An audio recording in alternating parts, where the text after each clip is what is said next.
G'day everyone, Paul Stoner here, CEO of Biggin and Scott. I'm joined today by our salesperson of the month of Rocktober, Nick Strilakos. Congratulations, Paul. mate. Thanks, mate. It's taken you a while to get here, but I know you've been hot on the heels of all the competition. Yeah, it has. It's hard when you've got performers like Michael Hill, Ed Hobbs in the past. So, Yes.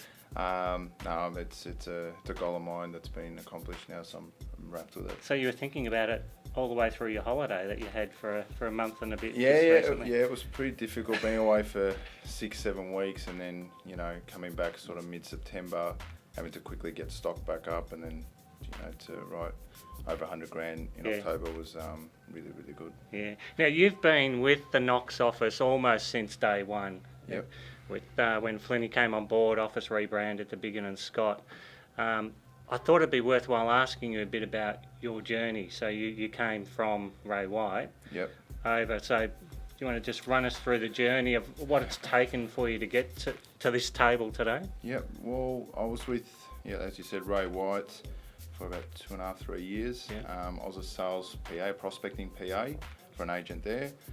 And then he sort of left the industry and sort of left me sort of stranded, I guess, as to what to do. Mm-hmm. And then as I went full sales there for about 2 weeks, Flinny popped up and caught up with him. And after about 10 minutes sitting with him, my heart said, go with it. So joined Flinny as of March 13 in 2012. Mm-hmm. We opened the doors. And haven't looked back since. So there was a lot of hard training, as you're aware, in our firm at Knox office, the listing pres, and to sit an exam was very daunting at the start. But a lot of role playing, and it took a lot of hard work and training and practice. Yeah. So for those of you that are watching, the guys at Knox actually go through an exam before they can go out. So it's pretty confronting. Oh yeah. But I've had a few chats with you, and you got to the stage where I just want to sit in front of more people because you thought you had it nailed. Yeah. So it is confronting when you got your director in the background. You hear him scratching away on his notepad on every move you make. But no, look, I think that's what makes us such strong listers. All the senior agents in the office are all they're all very, very, very powerful listers. So. And that comes down to the exam. It is confronting. It is outside your comfort zone, but it made us competent enough to do what we're doing. Well, now. It happens every day. We've got to present every day to win the business, so you might as well be good at it. That's it. The team. You don't get here without a team behind you, so. Yep. Our team. It's you've been in the office. It's we've got that sort of that beehive effect where everyone's just buzzing, and that comes from the top, which is Adam. Adam, he's just an energizer bunny, and it rubs off on all of us. And when you're in an office with positive people, I've been in an office where things go negative and people talk negative, and it just makes you feel down, and your performance does drop. But when you've got people like Michael Hill, Steve, Adam, all these people in there who are always thinking of the positive things in the game, I mean, it just makes you raise another notch. Yeah. So they're good competition, aren't they? Yeah, 100%. So Nick, tell us, give us an example of one of your particular sort of recent sales that went well. Yeah, so we had one at number 18, Melanie Close in Wanturna South. Mm-hmm. That was a referral from number 20, which I sold about 2 months ago. So referred it on. He gave me a call, went in, signed it up. That one was a 3-bed, 2-bath, 2-car, 16 square home. We had it on for 550 plus. Once again, pricing it quite aggressively in the market. It was after 650. It would have been stoked. It sold in 5 days. We had 44 groups through the open home. Yep. We finished up with 12 offers on the home in 5 days, and it sold for $775 unconditional. So the vendor, you can imagine what he was like.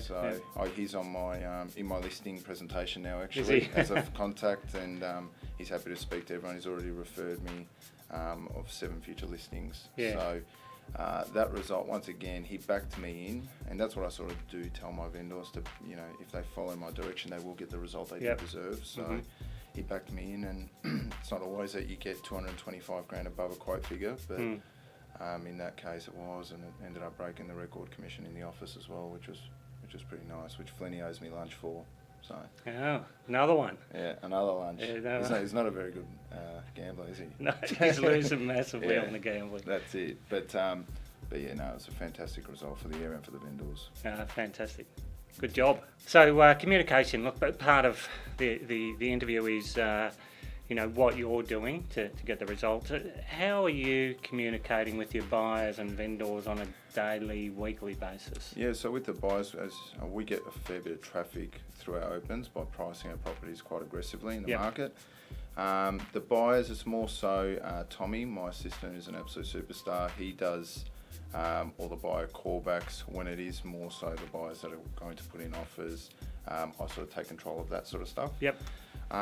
In regards to vendors, I speak with my vendors once, twice a day, which it is very important. You're dealing with the biggest asset in their life, so that communication, it's critical throughout the whole process.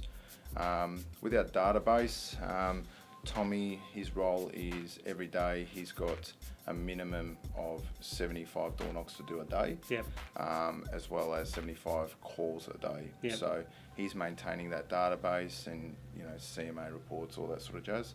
Once it hits a property or a vendor's looking at, they're about 2 months to 6 weeks away, then I take over the contact. So once they get warm to hot, then the contact becomes mine. 75. So 75 doors a day, how long does that generally take?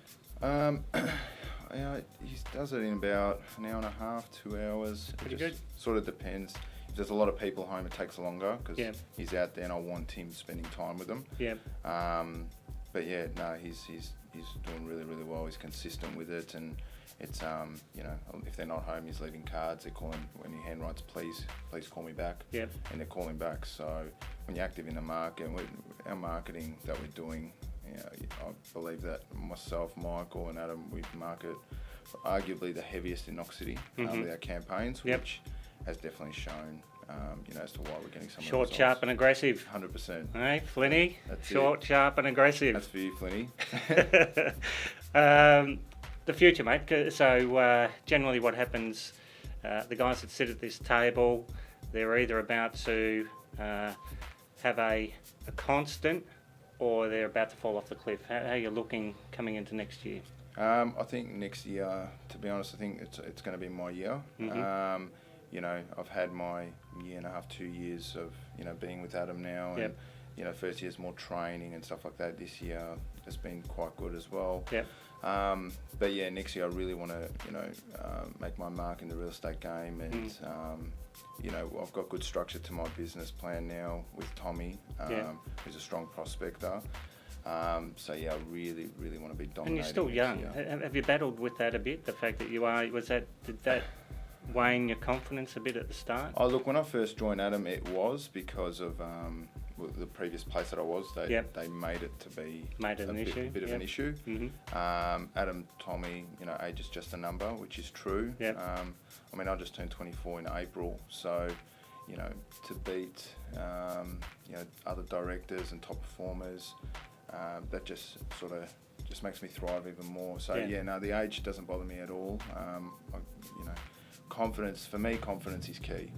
So in a listing presentation, I'm that confident, that I think, geez, this guy's been in the game for, 10, 15 years. So if you do the right things and you've trained hard and you know exactly, what you're going into, your strategy and all that sort of stuff, I don't see that you can beat anyone. Yeah, precisely.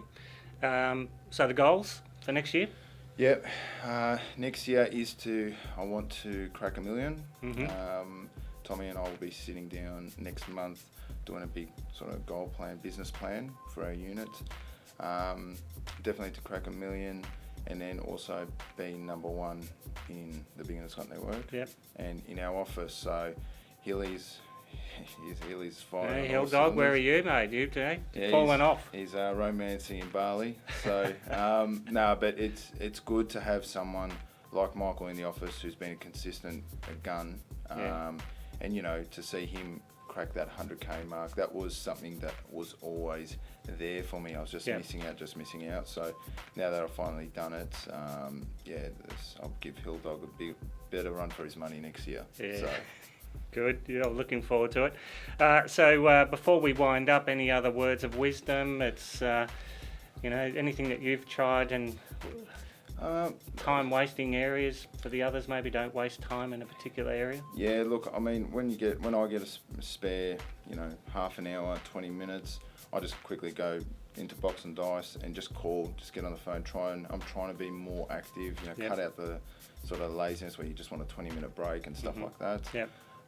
But to be honest, what gave me big success last month was my confidence. All three major listings that I went into last month were against 4 or 5 agents, listing them at 2.9 plus GST on all of them. Yep. When other people are coming in at 1.8. So confidence is keen. It wins every time. I reckon it's hunger, mate. I reckon you knew that credit card bill was coming from your holiday. You had the big holiday. It was a great holiday. But once again, you've got to reward yourself as well. So. Absolutely. It looked like you had a great time. Oh, it was beautiful. So everyone go. Nicky, congratulations, mate. Thanks, mate. Well deserved. Thank you. And we look forward to hearing more of you for next year. I'll be back again, don't worry. Cheers, everyone. Thanks, guys.